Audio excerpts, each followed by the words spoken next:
At the top of this program, I told you that we were doing two things. First was presenting a lot of images and videos in the analysis. Well, we've done that. Now we've come to the second thing, the Luciferian Agenda. And the best way to begin this discussion is with a timeless quote from the movie Dune. In that 1984 film based on the book by Frank Herbert, the character, Thufir Hawat, counsels us that the first step in avoiding a trap is knowing of its existence. And this indeed is a timeless bit of wisdom. So in this final segment of our program, we're going to take a deep look at the Luciferian Agenda, what it is, how it uses YouTube and other social media as a death trap, what you can do to help defeat it, and where to begin. And so with that, let's get into it. The Luciferian agenda of today began centuries ago with people who have infinite patience, knowledge of the future, and who are in service to dark forces. Today they are the puppeteers who drive the world scene, and they are merciless in their aims. Who are these people? Well, they're the kind of people who laugh at the sight of babies being impaled on pitchforks. And their agenda for our time is simple: a horrific slaughter of innocents to perpetuate their control over the planet after the Planet X tribulation has passed. You may ask, how great will this slaughter be? Fair question. In 1980, a granite monument was erected in Elbert County, Georgia, and we know it today as the Georgia Guidestones. It is inscribed with 10 guidelines in 8 different languages. The first of the 10 guidelines reads, "Maintain humanity under 500 million in perpetual balance with nature." Although the Georgia Guidestones do not tell us how humanity will be reduced to these numbers, one could view this as an approximate population reduction target for the Luciferian agenda. An agenda that is being acted out in many ways, though we're only addressing one in this program. It is what I call entertainment FUD. FUD stands for fear, uncertainty, and doubt, and the Luciferian agenda planners have found entertainment forums like YouTube, Facebook, and other social media outlets to be highly effective platforms where people tend to give nonsense the benefit of the doubt. After all, if what you're seeking is entertainment, this is what you do. So who is providing all of this entertainment FUD on YouTube? In this program, you have already seen 2 of them and what they do. First, you saw how paid disinformationalists like fluters propagate hoax videos to play on people's fears. Then you saw the shallow and misleading debunkings of people like Dazza the cameraman, who sow uncertainty and doubt merely for the purpose of their own self-aggrandizement. Whether they do it wittingly or unwittingly, all of them are serving the Luciferian agenda. And what will be the fruit of their labors? Each in his or her own way will help to ensure a maximum death toll during the coming Planet X tribulation. While the tribulation will last for a decade or more, we will be past the worst of it by the end of the 3rd year, or into the 4th. Which brings us to the most crucial moment in the Luciferian agenda timeline. All comedians will tell you that timing is everything, but the announcement timing of the Luciferian agenda will be no laughing matter. This is when the population, towards the end of the worst of the tribulation, will have plummeted to its lowest levels. It will be a bleak time, and those who do survive to this point will be hard-pressed to carry on. This is when the perpetrators of the Luciferian agenda will come up from their underground layers with offers of inducements and announce their bunkers and underground warehouses packed with seeds, food, medicine, clothing, construction materials, and other resources necessary for rebuilding the world. Is there a catch? Of course. And for those who survived the worst of the tribulation, access to these inducements will come at a steep price. They must agree to the terms of governance offered by the perpetrators of the Luciferian Agenda, including mandatory RFID tags. In other words, if you want the goodies, you're going to have to take the chip. Of course, the perpetrators of the Luciferian Agenda will assure everyone that this is necessary for practical reasons and that the functionality of these mandatory RFID tags will be limited. And this will be the cruelest lie of all. This is because these mandatory RFID tags will have features built into them for mind control programming. Most notable of these will be the chip's ability to block our connection to Creator. Yes, that is right. The perpetrators of the Luciferian Agenda have identified the frequencies we use to feel God's divine presence, and will use these RFID tags to block those frequencies so they can replace our divine sensations with those of their own fabrication. Is this God's plan for us in the tribulation? The Luciferians will lie to us and say that it is. But does that really mean that's the way it has to be? Consider this. The Book of Humankind is a large book with many chapters, and it is far from being complete. So know this, like all books, all chapters eventually come to an end. And while there are many more chapters to be written, what about the present chapter? The sad truth is that the present chapter belongs to the Luciferian elites and cannot be taken from them. But what they know, and do not want us to know, is that the next chapter does not belong to them. That the next chapter belongs to us.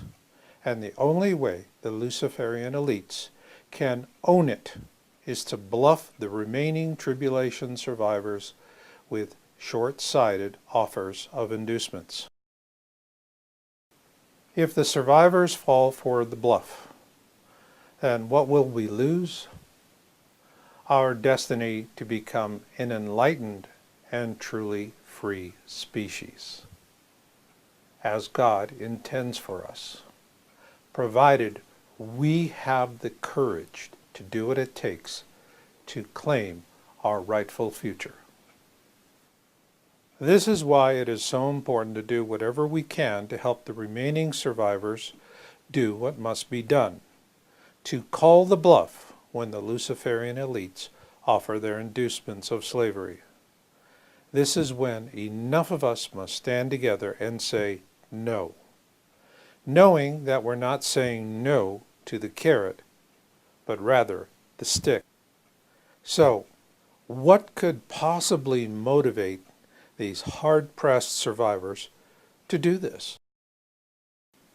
It is the eternal desire for freedom that burns within all of us. And it's not important that everyone stands up for their freedom. It's only important that enough of us to make a difference do. For example, during the American Revolution, 70% of the colonists either sat on the sidelines or helped the British. In other words, we do not need a majority to win. All we need is a critical mass of courageous souls to call the Luciferian bluff by saying no to the inducements.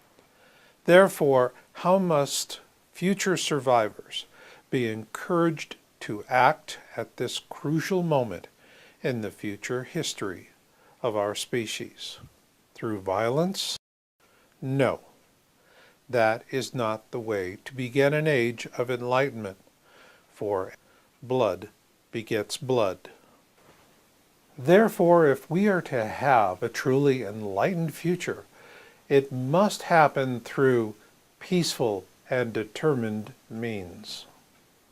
Like a candle in the darkness, we must offer hope for an enlightened future, so that the love of freedom ingrained within our species will take its natural course.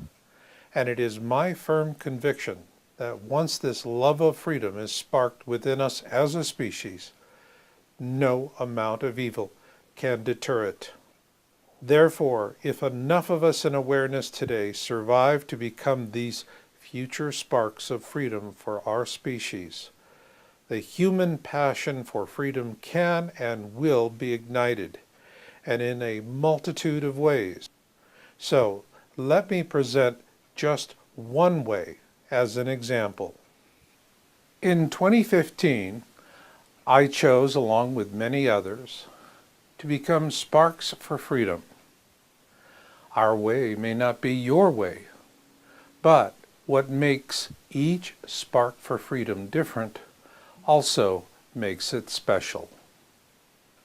This is the vision for the Knowledge Mountain Church of Perpetual Genesis, a non-denominational online teaching church in service to those in awareness who resonate with the following 3 Spark of Freedom precepts: self-sufficiency, hope for the future, and knowing that you are not alone. With self-sufficiency, the concept is simple. It's better to eat beans from your own bowl than steak from another man's hand. But the process of doing that is not as complicated as you may think. There is an old adage, when the student is ready, the teacher will appear. It is most appropriate because those you will help are going to be your future students when the time comes.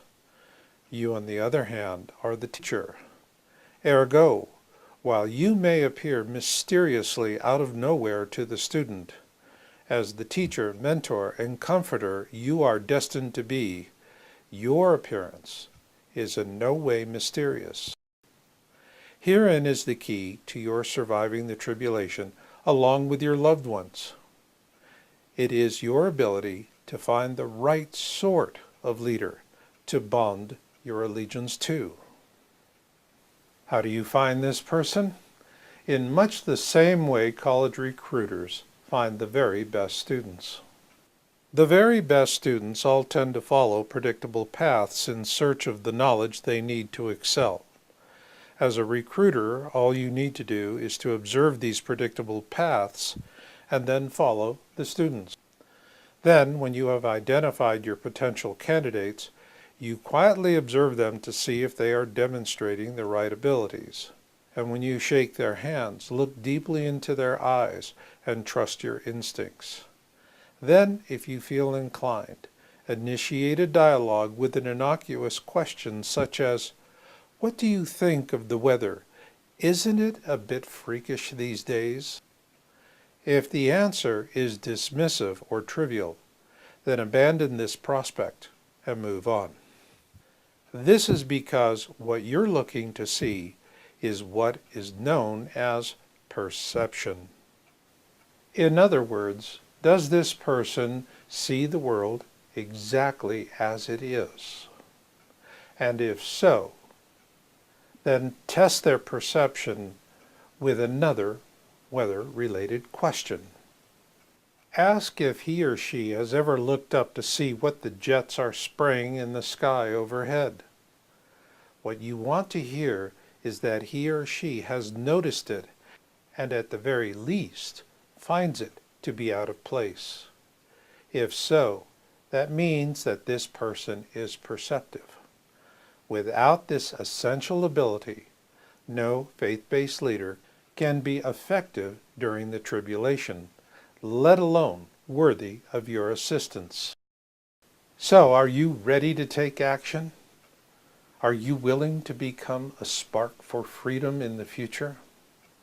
Then, one first step that you can do is to visit my site at yowza.com, YOWUSA.com.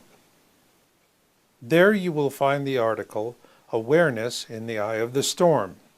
Many of the concepts discussed in this video were drawn from that article, and if you take a few moments to read it now while this program is still fresh in your mind, you will have the full picture. I know we have covered a great deal of information in this program, so if there's just one thing for you to take away and remember, let it be. At the top of this program, I told you that we were doing two things. First was presenting a lot of images and videos in the analysis. Well, we've done that. Now we've come to the second thing, the Luciferian Agenda. And the best way to begin this discussion is with a timeless quote from the movie Dune.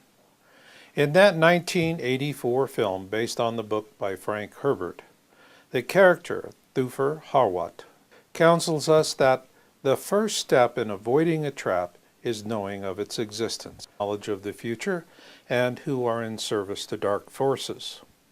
Today they are the puppeteers who drive the world scene, and they are merciless in their aims. Who are these people? Well, they're the kind of people who laugh at the sight of babies.